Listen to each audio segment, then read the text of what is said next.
આ બુલેટની હાલત જોઈને તમને પણ લાગશે કે આ ગાડી ફરીથી નવા જેવી બની શકે ખરી? તો ચાલો આજે તમને બતાવું એમકે ઓટો સર્વિસમાં આ બુલેટની કમ્પ્લીટ રિસ્ટોરેશન. સૌથી પહેલા આપણે એન્જિન વર્ક કર્યું છે. એન્જિન વર્કની અંદર આપણે હેવી ક્રેન્ક કરી છે અને પ્રોપર સાયલેન્ટ પણ કરી છે, જે તમે વિડીયોમાં જોઈ શકો છો.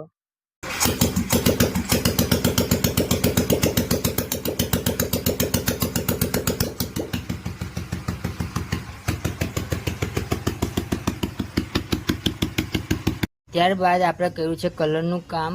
ટાંકી પર જે તમે લાઇનિંગ જુઓ છો ને જે મોનોગ્રામ જુઓ છો તે આપણે કલરથી પાયા છે, રેડિયમનો આપણે યુઝ કર્યો નથી. બાકી ટોટલી આપણે રિસ્ટોરેશનનું કામ થયા પછી તમને લુક ચેક કરાવું. અને જો તમારે પણ કામ કરાવવું હોય, રિસ્ટોરેશન હોય કે સર્વિસનું કામ હોય, તમે એમકે ઓટો સર્વિસ પર વિઝિટ કરી શકો છો.